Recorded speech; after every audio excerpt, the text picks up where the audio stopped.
My name is Clara. I'm 27 years old.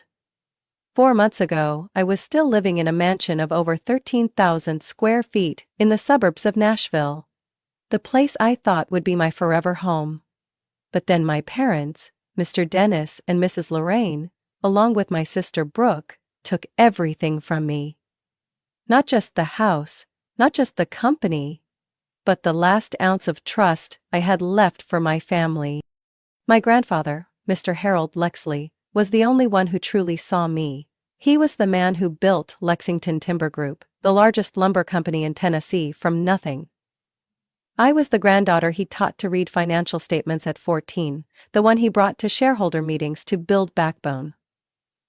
On the other hand, Brooke, 30 years old, beautiful, glamorous, never showed interest in anything beyond her platinum credit card and a shallow social circle in Dallas. But in my parents' eyes, she was always the perfect daughter. They didn't even try to hide their favoritism.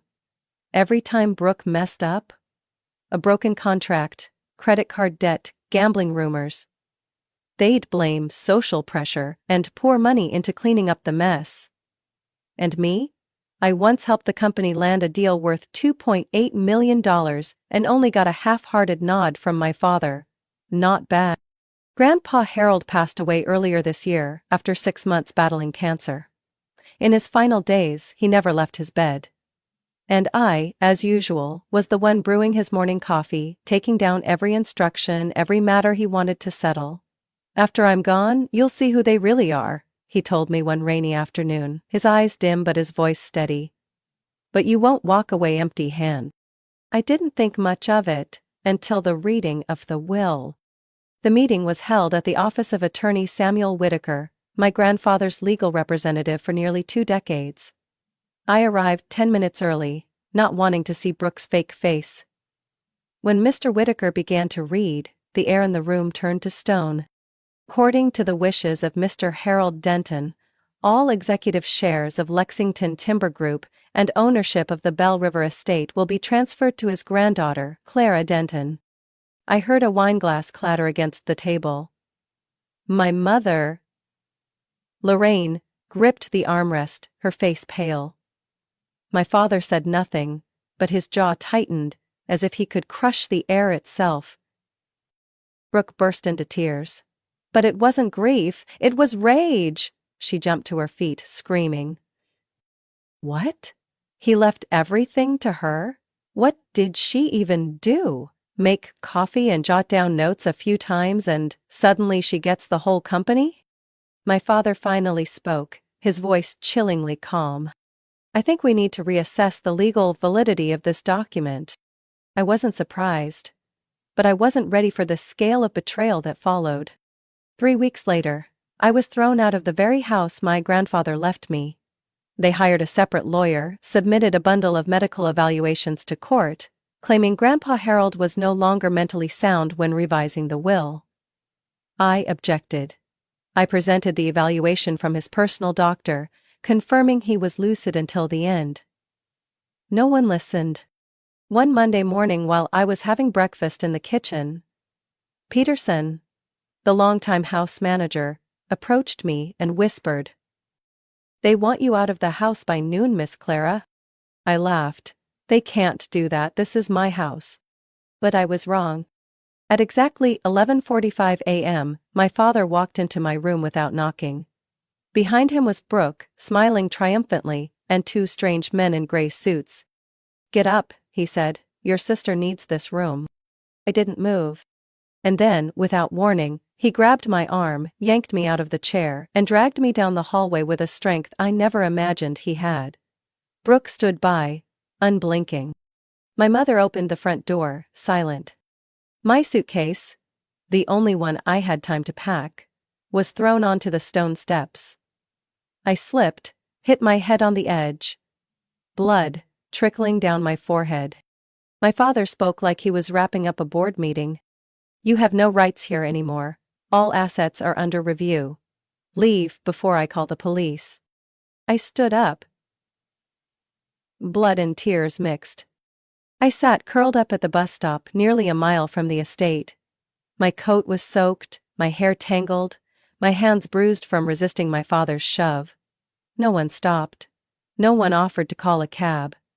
In a wealthy neighborhood like Riverstone Hollow, people don't help someone who looks like they've just been thrown out of a house, even if that person is a Denton daughter. I turned on my phone. My bank account had less than $200 left. All my credit cards were supplementary, under my mother's name, and it looked like they'd been canceled that very morning.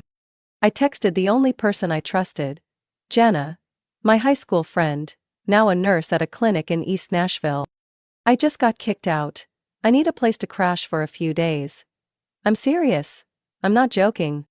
10 minutes later she arrived. She didn't ask questions, just unlocked the car and let me sit in silence.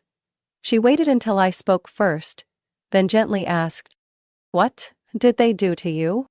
I answered slowly, like each word was pulling loose a part of me. My dad pulled my hair, my mom watched, and Brooke just smiled. I always thought my family was cold, but I never imagined they'd treat me like a stranger. Like something to be discarded.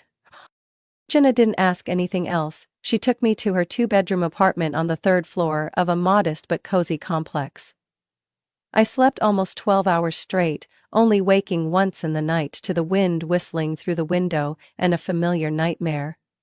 Brooke's mocking laugh. And my mother's contemptuous stare. Looking back, everything had been programmed from the start. When I was little, I once asked my mom why only Brooke got to take ballet lessons while I had to go to math tutoring. She chuckled softly and said, "Because your brain works with numbers. Brooke, she needs softer things." I didn't know what softer meant. Because even after Brooke quit 3 dance classes and dropped out of 2 piano courses, my mom still called her full of potential. Me, I won a statewide math competition in 9th grade. And my dad just said, "Don't all students do well in math?" When I got to college I received a full scholarship from Northwestern, but my mom would whisper to her friends that I probably got it for being a woman in a dry field. Meanwhile, Brooke attended a private school in Florida, changed majors 4 times, and was even suspended for cheating. But my parents still threw her a party every time she decided to start fresh. Even in the smallest things, the difference was always there. On my 18th birthday, I got a leather wallet and a card that read, "Good luck in college." On Brooke's birthday, a brand new Jeep and a luxury hotel party. My mother even hired a photographer for family portraits. I wasn't invited. Grandpa Harold was the only one who never made me feel extra. He told me I was the only one in the family who knew how to listen, challenge, and ask why, instead of just nodding. Every weekend I came home, he'd spend hours reading a chapter of a business strategy book with me, or reviewing the company's balance sheets. "You've got a mind for leadership," he told me when I was 19, the first time I went with him to an economic conference in Atlanta. "And Brooke's got a mind?" For picking out Gucci shoes. He meant it as a joke. But now I realize, it was brutally true. My parents knew he spent more time with me. They didn't like it, but they didn't dare interfere. Not until he got sick. After Grandpa Harold was diagnosed with cancer, Brooke started showing up at the estate more often. She wore pale-colored clothes, always had a soft scarf, and acted mournful like she was his closest companion. But I knew she was playing a part. Because after each 10-minute visit to his room, she'd come out, scroll through her phone, and ask the chef, "Is there anything that's not so bland? I'm tired of all this diet food." During Grandpa's final days, I stayed almost non-stop. He held my hand and whispered, "Don't trust what's written on paper. They can rewrite everything, but they can't erase the memory of those who truly saw it." I didn't understand what he meant at the time. But now, after being dragged out of my home by my own father like I was a stranger, I know he had already seen it all coming. And I've also begun to understand why all these years I was never allowed to win. Not because I wasn't good enough, but because they never wanted me to exist as an heir. The morning of the 3rd Tuesday after I was thrown out of the estate, Jenna left a cup of coffee and a hastily scribbled note on the kitchen counter. "Morning shift, milk's in the fridge, I left the spare key on the shelf." I quietly sent a thank you text, then walked back into the room, where I'd shoved everything I had left into one corner after the expulsion. A torn suitcase, 2 sets of clothes, a pair of muddy shoes, and one final object that made me collapse to the floor the moment I saw it. A gold pocket watch. I'd stuffed it into my coat pocket in the chaos of leaving. At the time, I'd only thought of it as something Grandpa Harold had cherished, something to hold on to.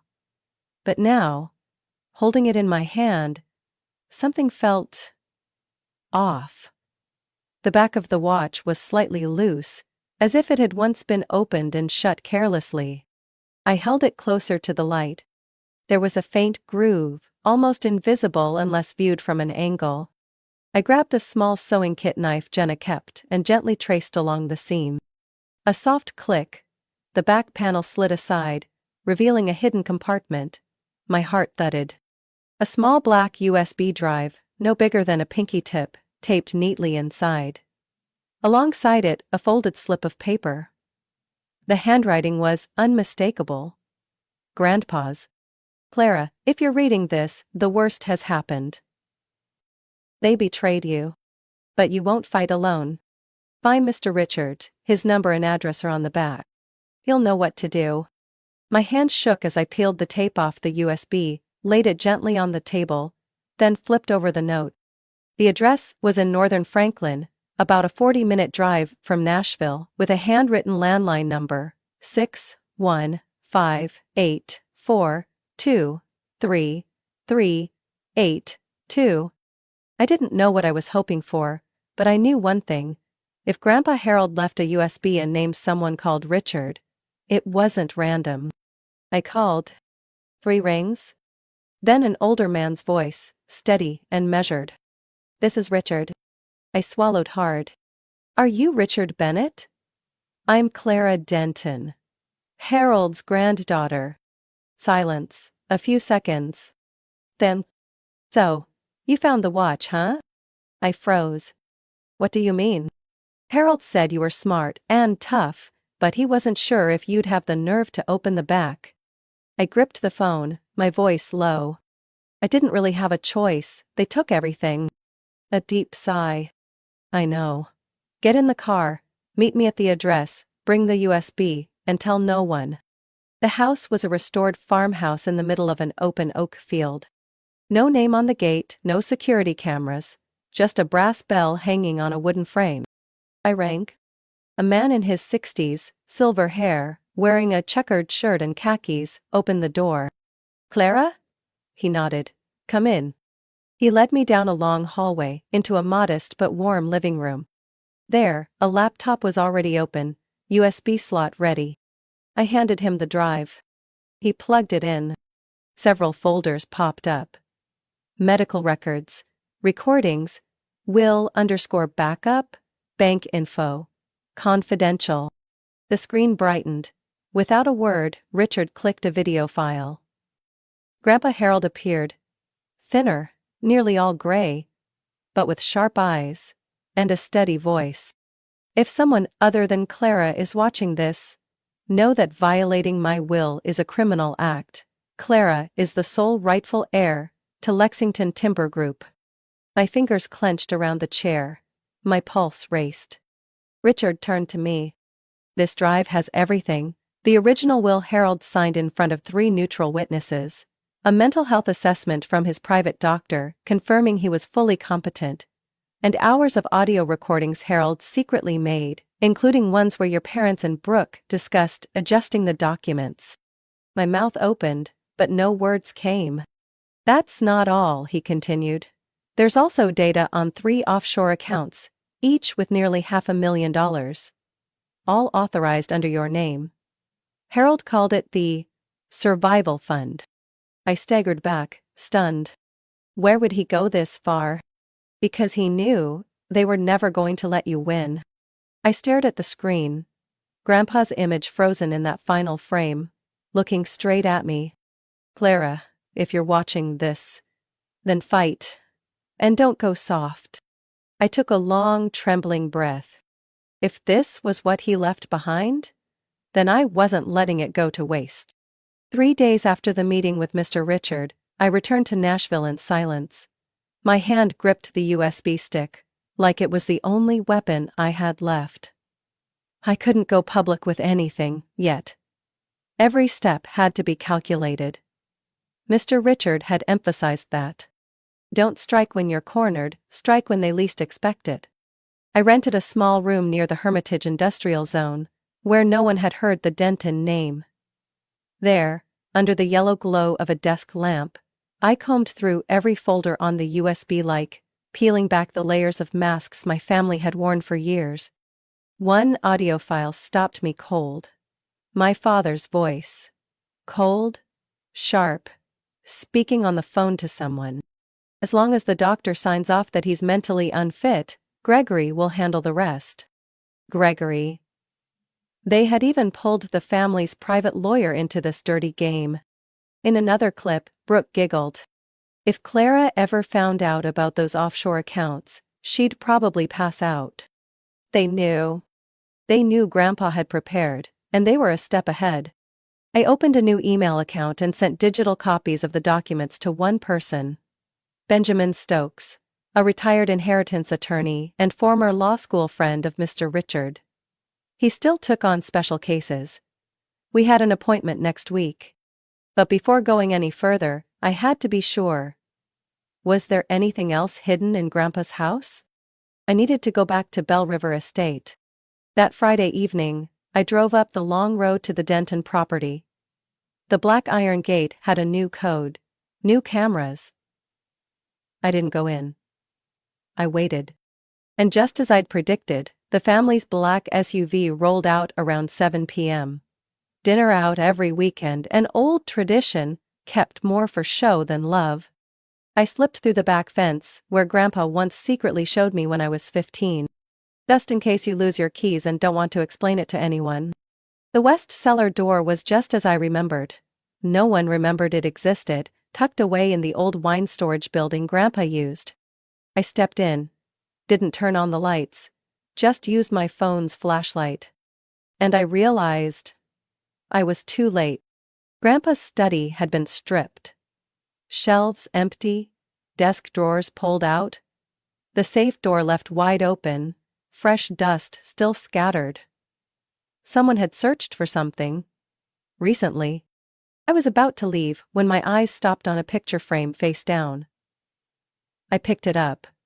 Behind it, taped to the back panel of wood, was a thin envelope marked, "Clara, if everything's gone." Hands trembling, I opened it. A second original copy of the will, notarized and signed by Grandpa and 2 independent witnesses. And a letter. "Clara, they may erase everything in this room, but they can't erase you from the truth." That night, as I left the property, a text came in. From my mother's number. "We know where you are. If you trespass again, don't blame us for your ruined reputation." I laughed out loud. Reputation? They kicked me out, changed the gate codes, and still had the nerve to say I was unstable. Last week, they sent a legal letter from the family's law firm, claiming Grandpa had shown serious signs of delusion near the end, and that any mention of Clara taking over the company was purely imagined. I tried calling the Lexington Timber Group general line the next day. The receptionist's voice was icy. "There is no Clara Denton listed in our staff or board of directors. Please contact legal." I'd been erased.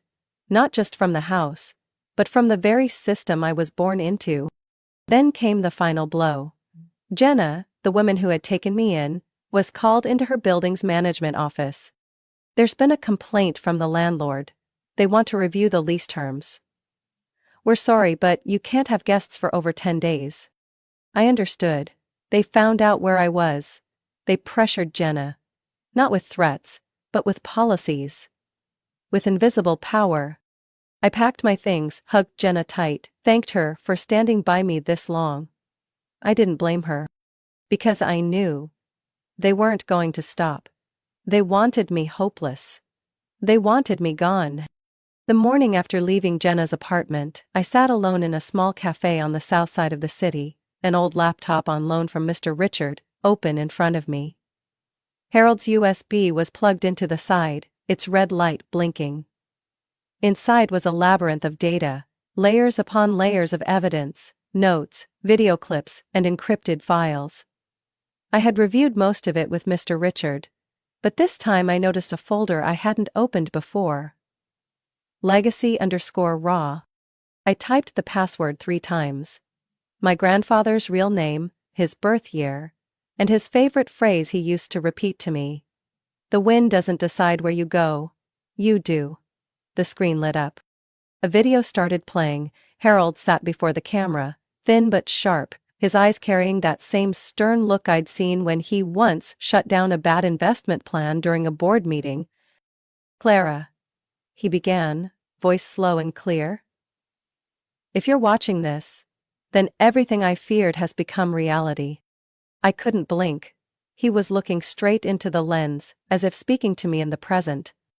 "I've stored all the documents you need to prove my mental capacity. At the time the will was signed, all medical evaluations from Dr. Jonas, who's been monitoring me for the past 4 years, are in the folder, medical_official. There are even audio recordings of my cognitive assessments.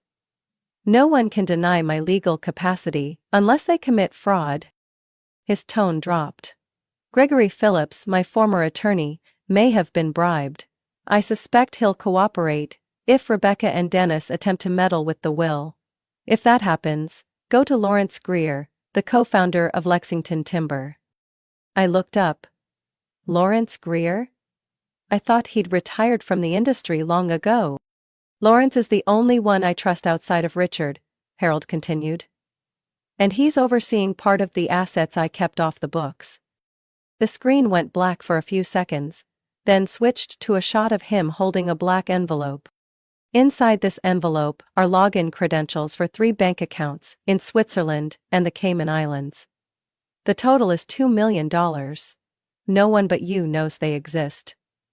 Use that money to fight, Clara. Don't let them corner you.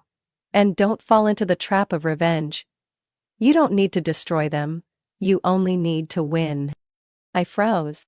In the quiet cafe, only the fan whirred steadily. What I now held. This video, the medical evaluations, audio recordings of past board meetings, and now, secret financial accounts, was no longer just evidence. This was the foundation of a full-blown counterattack.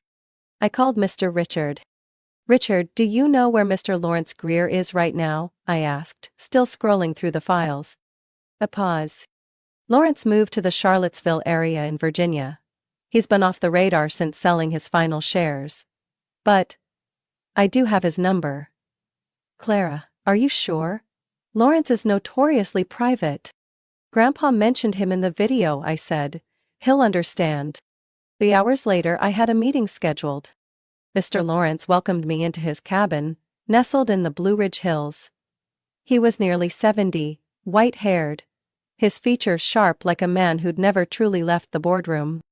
"You look like Harold," he said, skipping any pleasantries. "The eyes, the stance." I said nothing, just handed him the USB. He watched the entire video, never once interrupting. When the screen finally went black, he sat still for several minutes before speaking. He was right. Gregory's an opportunist, and Dennis, he always resented Harold for bringing you onto the junior advisory board. I once overheard him tell Brooke, "Once the old man dies, everything goes to the ones who actually deserve it." I looked at him, eyes unwavering. "Are you willing to help me?" He nodded. "I'm not doing this for legacy. But I owe Harold. And I won't stand by and watch them tear apart the company we spent nearly 3 decades building." He pulled an envelope from a small safe hidden behind a painting. "This is a copy of the company's founding charter, with a clause Harold secretly added in his final year. Any transfer of ownership must be approved by the Ethics Oversight Board. A panel of 3, me, Mrs. Martha Jenkins, the former chief accountant, and Mr. Bruce Lanning, an independent auditor." I went numb.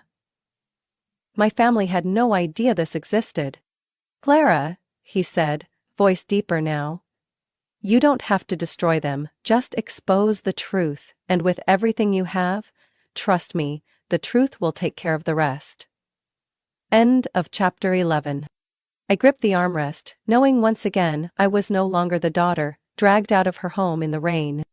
3 days after meeting with Mr. Lawrence, I sat in attorney Benjamin Stokes's office in downtown Nashville. The office was small, discreet, and incredibly quiet. No flashy signs, no elaborate reception. Just a small brass plaque by the door engraved in classic lettering. B. Stokes, Estate and Ethics Law. Benjamin was in his early 60s, tall and lean, speaking slowly but with pinpoint precision.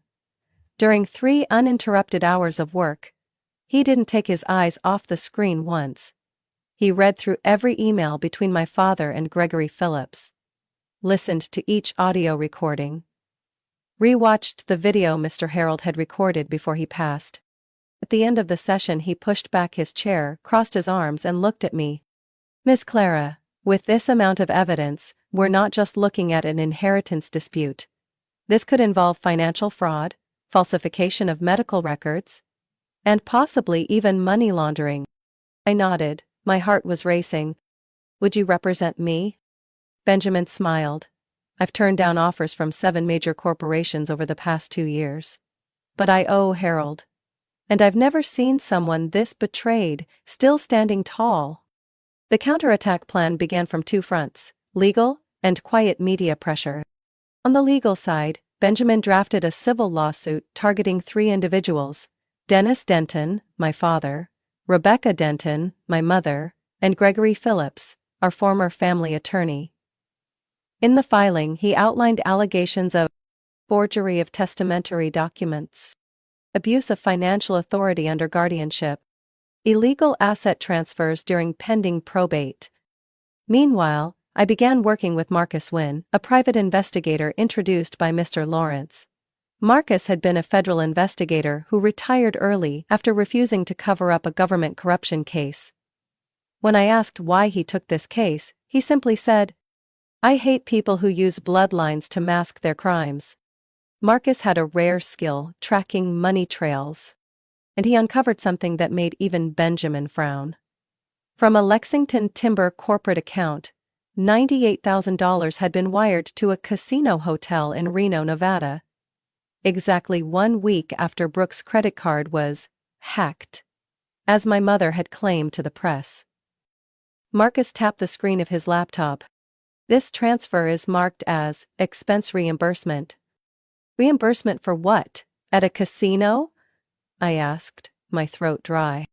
Could be debt, or hush money, Marcus said without flinching. And that wasn't all. He'd discovered a string of suspicious transactions. My father had used a company's name to purchase a house in Orlando, registered under a shell corporation. The current occupant? A woman named Angela Holt. The same name as my mother's longtime friend, who once borrowed $50,000 for a community arts project no one ever heard of. Benjamin, on his end, found something else. Gregory Phillips had submitted a recently updated will to the local court, claiming Mr. Harold wanted all assets divided equally due to mental health instability. But the timestamp on that document? 3 weeks after my grandfather's death. And the printer that produced it? Registered to Gregory's office. If we handle this right, Benjamin said in a strategy meeting, we might not just win. We might see at least one of them face criminal charges. I chose not to go public. Everything stayed under the radar. But I wasn't alone. Mr. Richard became the communications hub. Marcus kept tracing fraudulent investments. Benjamin strategized the legal path like a chessboard.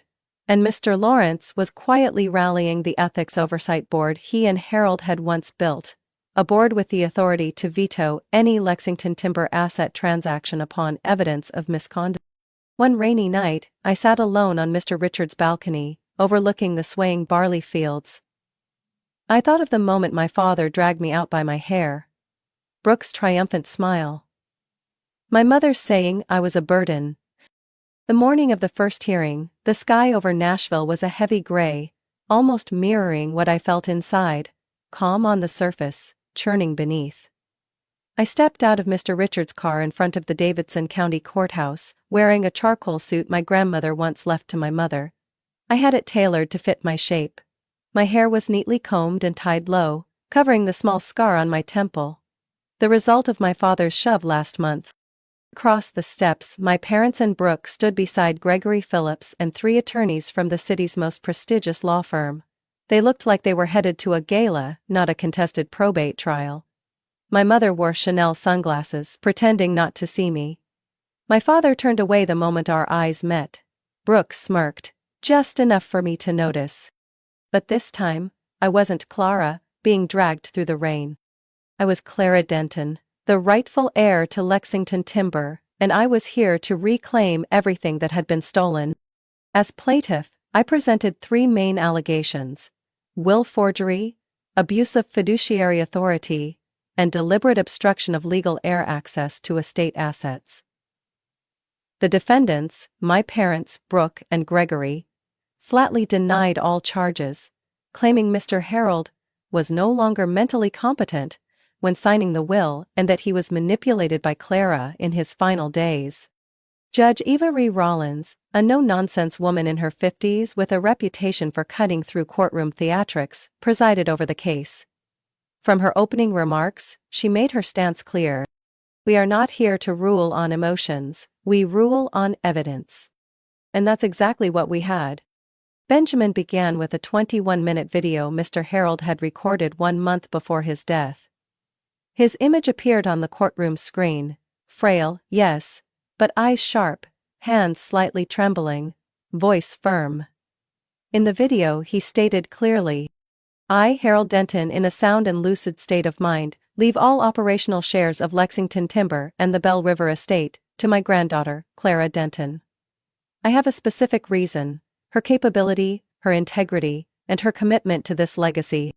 When he spoke my father's name, Dennis, my father's face froze. Mr. Harold called him financially reckless and more concerned with social standing than ethics. About my mother he simply said, chooses silence to preserve peace, even when it harms the company. As for Brooke, his tone was gentle but firm. I love her like my own, but I can't entrust a legacy to someone who's never held a job longer than 3 months. Next came the testimony of Dr. Jonas, Mr. Harold's physician for the final 3 years of his life. He presented medical records, cognitive evaluations, and footage from his final interview, recorded by Mr. Richard. Mr. Harold was fully competent, Dr. Jonas emphasized. He knew exactly what he was doing. I signed off on it, not because he was my patient, but because it was true. Then came Martha Jenkins, Mr. Harold's former assistant. Her hair silver and neatly tied back, her eyes steady. I was there when Mr. Harold signed the will, she said. No pressure, no doubt in his clarity. And I saw him cry when he said, I hope Clara won't need the law to prove what's right. Then the most unexpected witness. Peterson, our family's housekeeper of over 25 years. He wore an old suit, but his eyes didn't flinch. I saw Mr. Dennis drag Miss Clara out of the house. I heard Mrs. Rebecca say, as long as she's gone, everything can be sorted later. And I once overheard Gregory Phillips discuss with Mr. Dennis about drafting a more controllable version of the will. The courtroom fell silent. My father shut his eyes, my mother looked away. Gregory flushed, wiping sweat from his brow, though the room was cool. Finally, Benjamin wrapped up with a thick file containing financial records showing Brooke used company funds to cover gambling debts. Emails from Gregory to my father discussing how to soften the will's language. Handwritten journals from Mr. Harold, provided by Mr. Lawrence, in which he wrote, if I die, and Clara is shut out, the law must be her final refuge. I trust Clara. And I believe the truth will outlive any performance. 3 days later, the ruling came. Judge Rollins entered with a stern expression. Based on the evidence, consistent testimony and verified legal documentation, she said. The court finds that the will, signed by Mr. Harold Denton, is valid and reflects his genuine intent. I held my breath. All inheritance rights and shares are hereby restored to Clara Denton. Furthermore, this court orders the immediate suspension of Mr. Dennis Denton and Mrs. Rebecca Denton from any executive role at Lexington Timber. Gregory Phillips will be referred to the State Bar for professional ethics review. I didn't cry. I simply stood, nodded at the judge, and turned to face them, my parents Brooke, Gregory, still frozen in their seats like stone statues. On a December morning, I returned to Lexington Timber Group, as mist still clung to the treetops outside the 19th floor window. When the elevator doors opened, no one looked at me like I didn't belong anymore. They knew who I was, and this time, no one could take that away. The CEO office remained unchanged, the old brown leather chair, the oak desk with worn corners from when Harold was still alive. But the nameplate on the desk had been replaced. Clara Denton, CEO. The first thing I did wasn't to hold a press conference, nor to launch the mass firings people had gossiped about. I simply called a meeting with accounting, legal, and senior HR. On the screen, I laid out a 6-month restructuring plan. Cut vanity expenses. Cancel all shady contracts signed under my father's leadership. And establish the Harold Denton Ethics Fund. An internal initiative to protect whistleblowers. Someone asked, "What about your family? Mr. Dennis, Mrs. Rebecca, do they still have any role?" I answered clearly, without hesitation. They are no longer affiliated with this company in any capacity and they never will be. That afternoon, I signed an order to reclaim all assets my parents had misappropriated from Lexington Timber. The Bell River estate was quietly listed through a trust. My mother sent an email. Her first contact since the trial. "Clara, I know there were mistakes. But I'm still your mother, at least let us talk. Not about assets, but about blood." I read it. And deleted it. Brooke was the only one I agreed to meet in person. She showed up 15 minutes late, dressed unusually plain, an old knit coat, flat shoes, no makeup, no posing. When she saw me waiting in the cafe corner, she hesitated. Like she expected to be turned away. "I don't expect forgiveness," Brooke began, her voice softer than I'd ever heard. "I just wanted to thank you for not suing me." I looked at her, the one who had trampled over me since childhood. But now, her eyes held no arrogance, only exhaustion and confusion. I didn't bring up the past. Not the stolen things, the slander, or the day she laughed, while my father dragged me out of the house. I simply asked, "What are you planning to do next?" She stayed silent for a long moment, then pulled out a folded paper. "A registration form for a financial recovery and trauma counseling program in Atlanta. My therapist said I should write a real apology," she said. "But I don't think you need to read it. I just wanted to show you, I'm trying to start over." I nodded, placed a folder on the table and slid it toward her. "Inside is a scholarship from Grandpa's fund. If you truly want change, this means you won't have to depend on anyone anymore." She frowned. "What's the catch?" she asked. "None," I said. "But there won't be a second chance." Brooke burst into tears. For the first time in my life I saw real tears from her. Months later, Lexington Timber reported rising profits again. But what made me prouder was this. 12 employees whom my father had once fired for being a poor cultural fit had been invited back, and 2 of them were now leading our most critical departments. I also finally purchased a small home on the east side of the city.